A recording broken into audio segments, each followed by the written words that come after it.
창세기 강의 23번째입니다.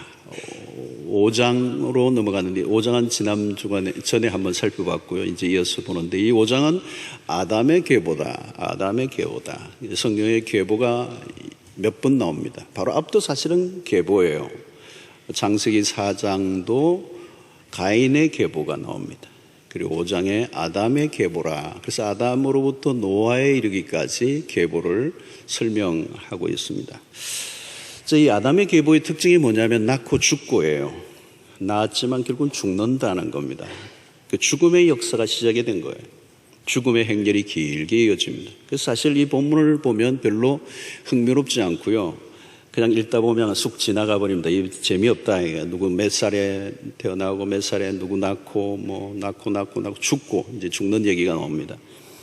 자, 그런데 오늘 가장 눈에 띄는 대목이 있습니다. 이게 에녹의 이야기예요. 에녹의 이야기. 성경 안에서도 아주 인상적인 대목입니다. 자, 에녹은 아담의 7대 손이죠. 그래서 21절부터 23절까지 보면 내용이 별로 특별한 게 없어요. 다 몇 세까지 살고 몇 세에 누구를 낳았더라. 근데 오늘 24절이 아주 인상적입니다. 줄을 끌만하죠. 밤하늘에 아주 어두운 밤하늘에 반짝이는 별과 같은 눈에 탁 띄는 어떤 대목이 오늘 24절입니다. 자, 이 에녹에 대한 기록은 다른 사람들의 기록에 비해서 뭔가 이렇게 부록이 붙어 있는 것 같아요. 부가적인 설명이 있습니다. 여기에는 무슨 메시지가 있는 거죠. 에녹은 다른 예외적인 특별한 눈에 띄는 것 중에 하나는 뭐냐면 누구나 출생신고서가 있다면 뭐가 또 하나 있을까요, 여러분? 반드시 있는 게 있는데 사망 확인서가 있어요. 이 두 가지는 우리에게 다 와요. 출생을 했다면 출생신고서가 있고 하나는 사망 확인서가 있어요. 자, 그런데 오늘 에녹은 출생증명서는 있는데 사망 확인서가 없는 사람이에요. 왜? 하나님이 그를 데려가셨다고. 자, 오늘 24절을 한번 볼까요, 여러분? 에녹이 하나님과 동행하더니 하나님이 그를 데려가심으로, 그죠? 사무예요. 어디론가 데리고 가셨어요. 여기 보면 그가 세상에 있지 않다. 자, 이게 핵심적인 메시지는 뭘까요, 여러분? 죽음을 보지 않았다는 겁니다. 자, 모든 인류는 죄의 대가로 죽음이 찾아왔습니다. 여러분, 우리가 병이 들어서 죽는 게 아닙니다. 죄 때문에 죽는 거예요. 죄의 대가, 죄의 형벌. 그 죽음은 저주잖아요. 그런데 오늘 죽음을 보지 않고 하나님이 그를 데려가셨다. 다른 세상으로 들어가셨다. 여기에 메시지는 뭐냐면 죽음이 끝이 아니라는 겁니다. 여러분, 우리가 죽음이 끝이면 여기 이렇게 모일 거 하나도 없습니다. 죽음이 끝이 아니에요. 하나님이 당신의 나라로 데리고 간 거예요. 이게는 분명한 겁니다. 육체도 함께 데리고 간 거예요.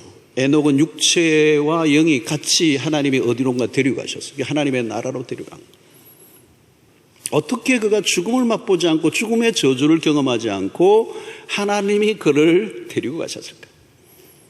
자, 그 답은 오늘 24절에 있는 거죠. 에녹이 하나님과 동행하더니. 하나님과 동행입니다. 오늘 22절과 24절에 두 번 나옵니다. 하나님과 동행했다. 하나님과 함께 걸었다.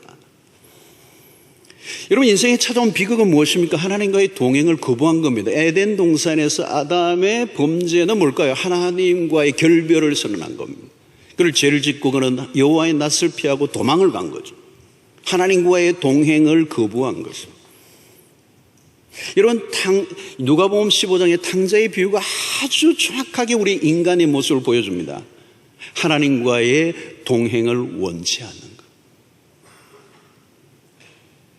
자, 그런데 오늘 성경을 보면 에녹이 무슨 위대한 업적을 남겼다, 어떤 그런 행적에 대한 언급이 없어요. 다른 특이한 행적에 대한 언급이 없고 그냥 딱 하나예요.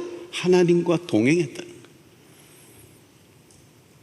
에덴의 축복이 뭘까요? 풍성하고 아름다운 환경도 있지만 가장 중요한 것은 하나님과 함께 동산을 거닐었던, 동행했던 아담. 이 동행이라는 단어를 창세기 아주 가까운 데서 또 하나 더 찾을 수 있는데 그게 뭐냐면 창세기 6장 9절입니다. 이것이 노아의 족본이라. 노아는 의인이요 당대의 완전한 자라. 그는 하나님과 어떻게 해요? 동행하였으며. 타락한 시대에 모두가 하나님과 분리되어 결별하여 각기 제 길로 가는데 하나님과 동행을 했던 노아.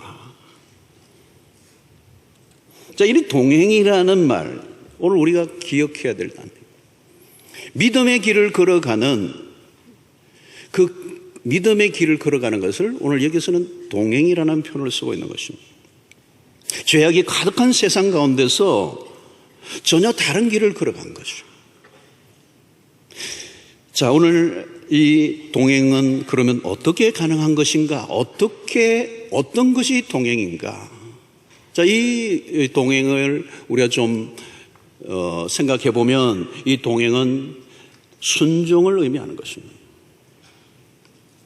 내가 원하는 대로 가고 내가 가고 싶은 대로 간다면 동행은 불가능한 것입니다. 동행은 마음과 뜻이 같아야 가능해요. 자기의 길을 고집하고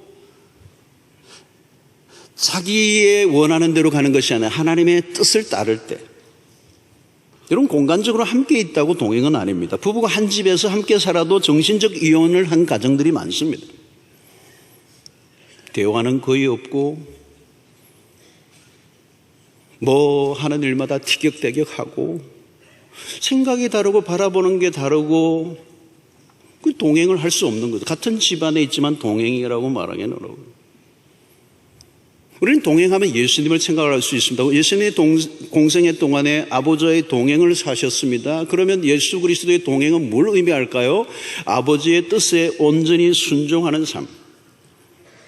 십자가가 무엇입니까? 나의 원대로 마옵시고 아버지의 원대로 되기를 바랍니다. 나의 원대로 마옵시고 아버지의 원대로.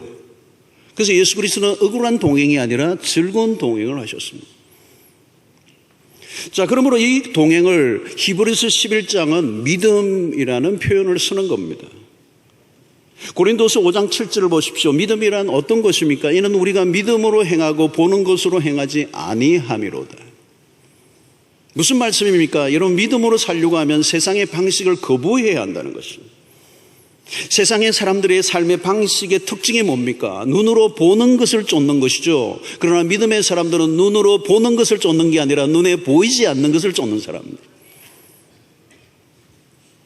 그래서 우리는 다른 길을 걷는 사람들이에요. 그래서 믿음이 필요한 것입니다. 믿음은 다른 삶의 방식을 가지고 하나님을 따르는 것을 말합니다. 히브리서 기자는 에녹에 대해서 이렇게 표현하죠. 5절에 다시 한번 보겠습니다. 믿음으로 에녹은 죽음을 보지 않고 옮겨졌으니 하나님이 그를 옮기심으로 다시 보이지 아니하였느니라. 그는 옮겨지기 전에 하나님을 기쁘시게 하는 자라 하는 증거를 받았느니라. 그러니까 여기에 동행을 표현을 히브리서 기자는 하나님을 기쁘시게 하는 자라는 거였어요. 믿음으로 살아가는 모습에 이것이에요. 동행이라는 말 대신에 하나님을 기쁘시게 하는 자라는 증거를 받았다고 얘기합니다. 그러면 하나님을 기쁘시게 하는 것은 어떤 것일까? 다음 구절이 답을 해요. 6절을 보십시오. 믿음이 없이는 하나님을 기쁘시게 하지 못하나니 하나님께 나아가는 자는 반드시 그가 계신 것과 또한 그가 자기를 찾는 자들에게 상 주시는 이심을 믿어야 할지니라. 아멘. 이런 믿음입니다. 믿음은 누구를 기쁘게 할 것인가를 결정하는 것이죠. 내가 누구의 마음에 들게 할 것인가. 우리가 내 길을 고집하기 위해 하나님을 바꾸려고 해서는 안 됩니다. 우리가 하나님을 내 마음에 들도록 바꾸려고 할 때가 많습니다. 여러분, 질문을 하나 드리겠습니다. 내가 나를 바꾸는 게 쉬울까요? 하나님을 바꾸는 게 쉬울까요? 애당초 안 되는 거죠. 하나님, 내가 바뀌어줘야죠. 여러분, 신앙이 왜 힘들어지는 것입니까? 자기는 바꾸지 않고 하나님에게 요구하는 것들이 많아질 때. 여러분, 일평생 우리의 신앙생활에서 매우 중요한 초점은 내 자신이 하나님의 말씀에 의해서 변화되어져 가는 과정. 주님과 동행하려고 하면 자기의 주장과 이기심을 내려놓고 고분고분해져야 한다는 거예요. 여러분, 신앙생활은 죽는 거예요. 무엇이요? 자아가 죽는 거예요. 에녹은 몇 년 동안 죽었을까요? 그러면 자아가 하루가 아니고 한 달이 아니고 1년이 아니고 10년이 아니고 100년이 아니고 300년 동안. 그 정도 되면 여러분, 에녹이 어떤 사람인가를 우리는 짐작하게 합니다. 하나님과 300년을 동행했다. 어쩌면 여러분, 에녹은 더 죽을 필요가 없는 사람이에요. 한 번의 영웅적 순교보다 더 중요한 게 뭔지 아십니까? 순간순간 내 살아 꿈틀거리는 자아가 죽는 것. 여러분, 부부간에도 마찬가지입니다. 한 사람이 완전히 자아가 죽으면요, 동행이 가능해요. 두 사람 다 안 죽어도 돼요. 한 사람만 죽으면 돼요.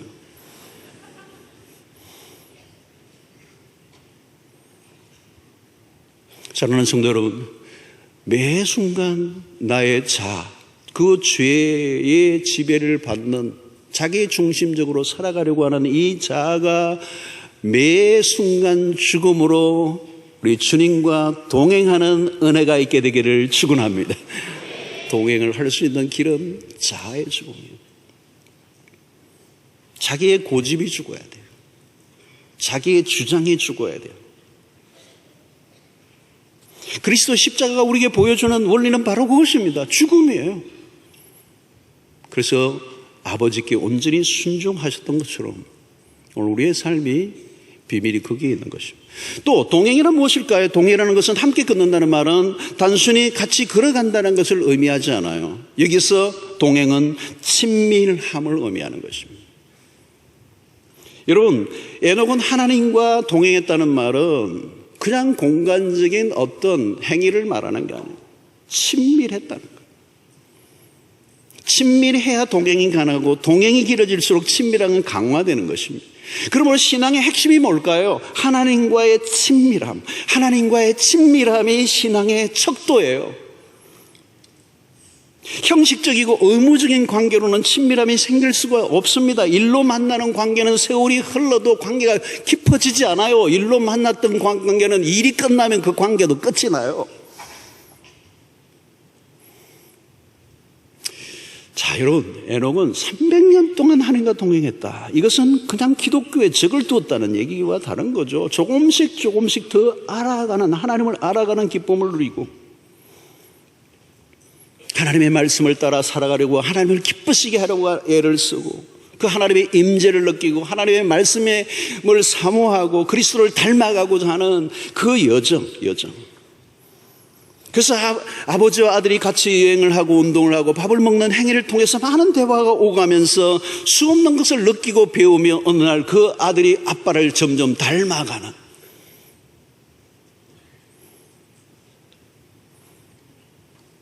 그 아버지와 아들과의 그 관계 속에서 그 아들은 성장해 가는 것처럼 그 동행의 과정 속에서의 그 교제의 기쁨과 그 교제를 통하여 하나님의 성품을 닮아가고 알아가는, 여러분, 하나님과의 인격적 교제를 경험하며 살아가는 것이 신앙의 핵심입니다. 그러니까 그리스도를, 하나님을 인격적으로 만나는 것과 인격적으로 경험해 가는 것. 세월이 흐르면 흐를수록 더 깊어지고 더 풍성해지고 더 친밀해지는 관계. 여러분 어떻습니까? 갈수록 힘들어해지고 기쁨도 없고 왔노라 가노라. 어떤 분은 왜 교회에 오셨습니까? 그러니까 집에 가기 위해서 왔다고 그래요.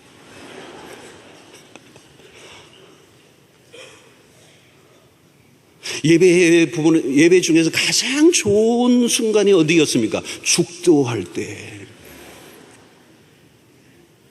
이 종교적 수행을 하니까 즐거움이 없는 거예요.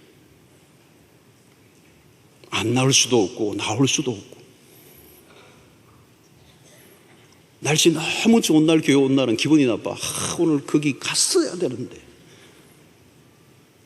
즐거움이 없는 거예요. 억지로 의무적인 수행을 하고 하나님과 관계는 전혀 없는 거예요. 일만 남아있는 거예요.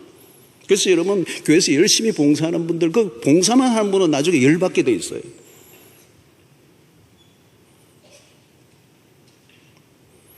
여러분 어떤 분들은 교회를 다니는 것만으로 만족하고 있을지 모르겠습니다. 그러나 그것은 여러분 너무 안타까운 거예요. 여러분 교회 다니는 것만으로 충분하지 않습니다.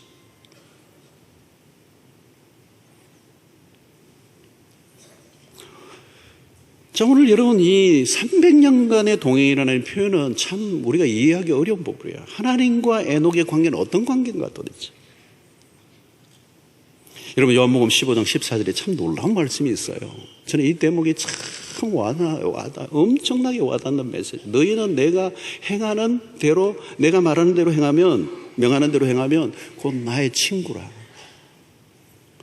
여러분, 이건 종교의 세계에서는 얘기가 안 되는 말을 하는 것인가, 예수님이. 어느 종교의 신이 자기를 추종하고 따르는 자를 친구라 한 데가 없어요. 신이라는 것은 초월자잖아요. 초월자. 근접할 수 없는, 우리 한국의 개념으로 하면 산신령 같은, 막 구름이 확 안개가 있는데 재물을 갖다 놓고 막 빨리 도망와야 되는, 드시옵소서 이러고.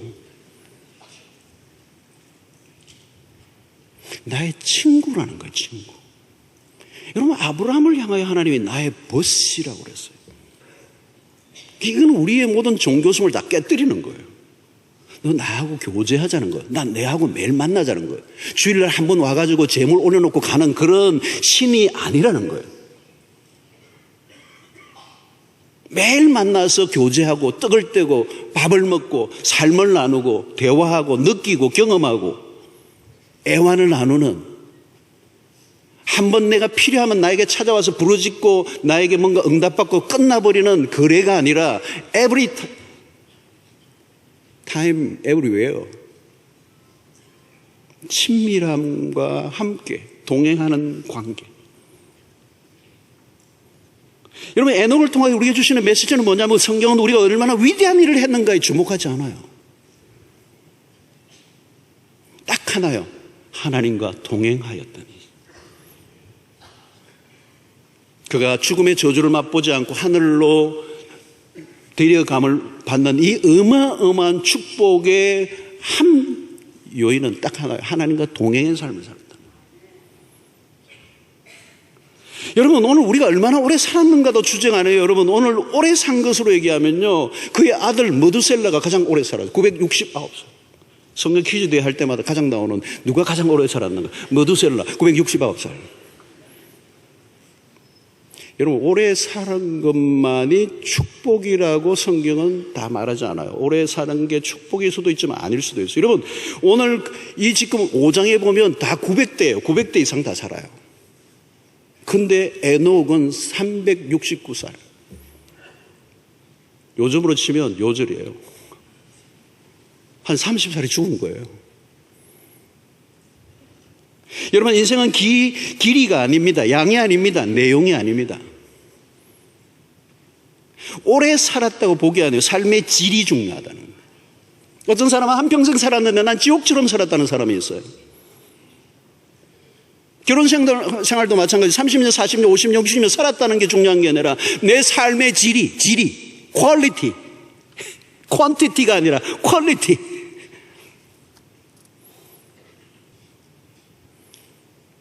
사랑하는 성도 여러분, 우리가 돌아보면 하나님과 동행 없이 나 혼자 살았던 인생은 블랙. 생각하기 싫어.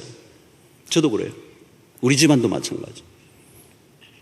하나님 모르고 내 마음대로 살았던 세월은 어둠이 어둠, 칠흑같이 어둠. 기억하고 싶지 않은 인생.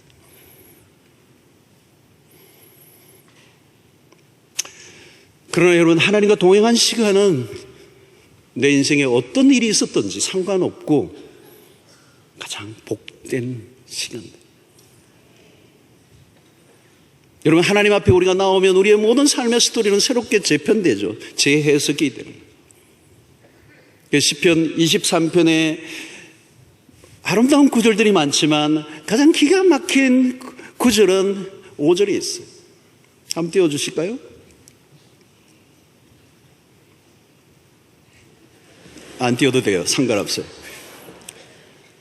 내가 사망의 음침한 골짜기로 다닐지라도 내가 해를 두려워하지 않을 것은 주께서 나와 함께 하심이라.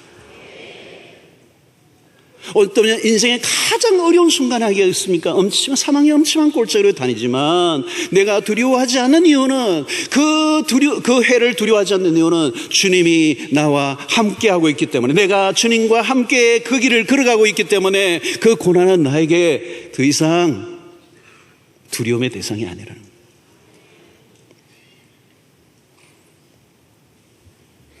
저는 오늘 이 에녹의 생애를 보면서 뭐 대단한 업적을 쌓지도 않았지만 그에 대한 어떤 대단한 스토리가 없는데 딱 하나, 하나님과 동행했다는 사실. 우리는 하나님과 동행하는 법을 배워야 돼요. 딴 게 아닙니다. 저는 목회자로서 목회를 하는데 목회를 위해서 하나님의 동행이 필요한 것이 아니라 하나님과 동행하는 삶 자체가 목회가 되어야 합니다. 자기 이름을 내는데 열심일 때가 많았습니다. 우리는 유명한 교회는 한국교회 많은데 참 신실한 하나님의 사람들을 길러내는 데는 부족함이 있었습니다. 교회를 얼마나 다녔는가는 중요하지 않아요. 무슨 직분인가는 중요하지 않아요. 나중에 여러분 하나님의 나라 가면 몇 월 며칠 날까지 뭘 내가 어떤 것을 했고 다 없어요. 딱 하나만 남을 수 있으면 좋겠어요. 나는 하나님과 동행했다는 것.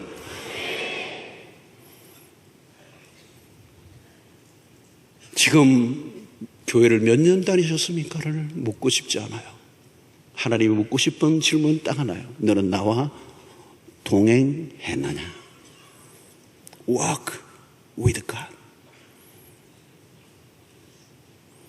하나님을 교회를 30년, 40년 다녔어도 하나님과 동행은 다를 수 있습니다. 에녹의 생애는 단 한 줄이에요. 그러나 강력합니다. 오늘 24절을 함께 읽어볼까요? 다 같이 한번 읽어보겠습니다. 시작. 에녹이 하나님과 동행하더니 하나님이 그를 데려가심으로 세상에 있지 아니하였더라. 언젠가 이 고백을 여러분들도 할 수 있게 되기를 축원합니다. 나는 일평생 하나님과 동행하며 살아왔습니다. 여러분들 묘비명에도 이런 게 있으면 좋겠어요. 딴 거 다 치워버리고 나 누구누구는 하나님과 동행하며 살다 여기 고이 잠들다. 하나님 우리와 언제나 함께 하시고 우리를 돌보시고 우리에게 말씀하시고 우리를 인도하시는 하나님. 우리는 때로는 그 동행을 하나님 우리와 동행하고 계시지만 우리는 그 동행을 뿌리치고 나 홀로 길을 선택할 때가 많았습니다. 우리는 야곱의 생애를 보면 그것을 많이 느낄 수가 있어요. 끊임없이 그와 동행하기를 원하셨던 주님. 그러나 끊임없이 자기 홀로 독자적 행보를 걸어가고자 했던 야곱. 그 주님과 온전한 동행을 하는 그 순간까지 우리의 삶은 질곡의 인생이 될 수밖에 없는 거죠.